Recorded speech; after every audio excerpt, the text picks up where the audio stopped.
చంద్రబాబు నాయుడు గారు పిఠాపురం నియోజకవర్గంలో నీళ్లు లేకపోతే ఎండిపోవడం, వరదలు వస్తే మునిగిపోయి కోట్లాది రూపాయలు రైతులు నష్టపోతూ ఉన్నారు. దాన్ని దృష్టిలో పెట్టుకుని నీళ్ల కోసం పురుషోత్తపట్నం ఇచ్చారు.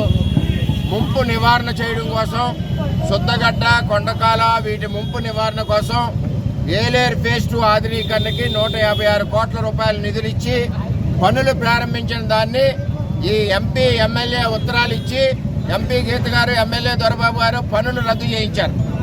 అదే జగన్మోహన్ రెడ్డి సంవత్సరం క్రితం కాపు నేస్తం గొల్లప్రోలు వచ్చినప్పుడు నేను పనులు మళ్ళీ ప్రారంభిస్తానని చెప్పి సంవత్సరం 6 మాసాలు అవుతుంది. ఇప్పుడు వరకు దిక్కు మొక్కు లేదు. అంచేత జగన్మోహన్ రెడ్డి గారికి రిప్రజెంటేషన్ ఇవ్వడానికి పిఠాపురం నుంచి భారీగా ర్యాలీతో కాకినాడ మీటింగ్కి మేము వెళ్తున్నామని చెప్పి తెలియజేస్తున్నాం. కనీసం వైఎస్ఆర్ పార్టీ నాయకులు ఎంపీ గీత గారు కానీ దొరబాబు కానీ దీన్ని గాలికి వదిలేశారు.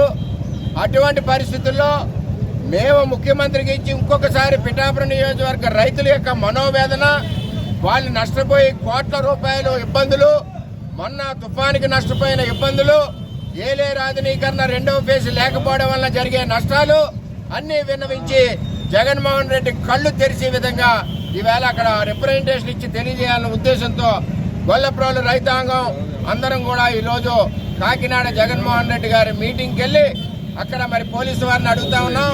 అక్కడ సమయం తీసుకుని ఈ రిప్రజెంటేషన్ ఇవ్వాలని చెప్పి మేమందరం నిర్ణయించుకుని కాకినాడ వెళ్తున్నామని చెప్పి తెలియజేస్తాం.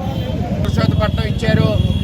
ముంపు నివారణ చేయడం కోసం శుద్ధగడ్డ, కొండకాల వీటి ముంపు నివారణ కోసం ఏలేరు ఫేజ్ 2 ఆధునీకరణకి 156 కోట్ల రూపాయల నిధులు ఇచ్చి పనులు ప్రారంభించిన దాన్ని ఈ ఎంపీ ఎమ్మెల్యే ఉత్తరాలు ఇచ్చి ఎంపీ గీత గారు, ఎమ్మెల్యే దొరబాబు గారు పనులు రద్దు చేయించారు. అదే జగన్మోహన్ రెడ్డి సంవత్సరం క్రితం కాపు నేస్తం గొల్లప్రోలు వచ్చినప్పుడు నేను పనులు మళ్ళీ ప్రారంభిస్తానని చెప్పి సంవత్సరం 6 మాసాలు అవుతుంది. ఇప్పుడు వరకు దిక్కు మొక్కు లేదు. అంచేత జగన్మోహన్ రెడ్డి గారికి రిప్రజెంటేషన్ ఇవ్వడానికి పిఠాపురం నుంచి భారీగా ర్యాలీతో కాకినాడ మీటింగ్కి మేము వెళ్తున్నామని చెప్పి తెలియజేస్తున్నాం. కనీసం వైఎస్ఆర్ పార్టీ నాయకులు ఎంపీ గీత గారు కానీ దొరబాబు కానీ దీన్ని గాలికి వదిలేశారు.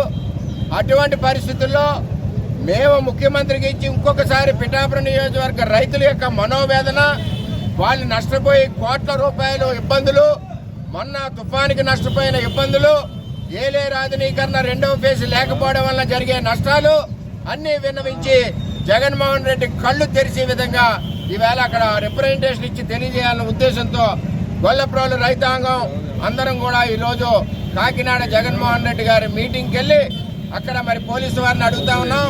అక్కడ సమయం తీసుకుని ఈ రిప్రజెంటేషన్ ఇవ్వాలని చెప్పి మేమందరం నిర్ణయించుకుని కాకినాడ వెళ్తున్నామని చెప్పి తెలియజేస్తాం. మరిన్ని వీడియోస్ కోసం ఛానల్ ని సబ్స్క్రైబ్ చేయండి. లేటెస్ట్ అప్డేట్స్ కోసం వాట్సాప్ ఛానల్ ని ఫాలో చేయండి. అండ్ లింక్ డిస్క్రిప్షన్ లో ఉంది.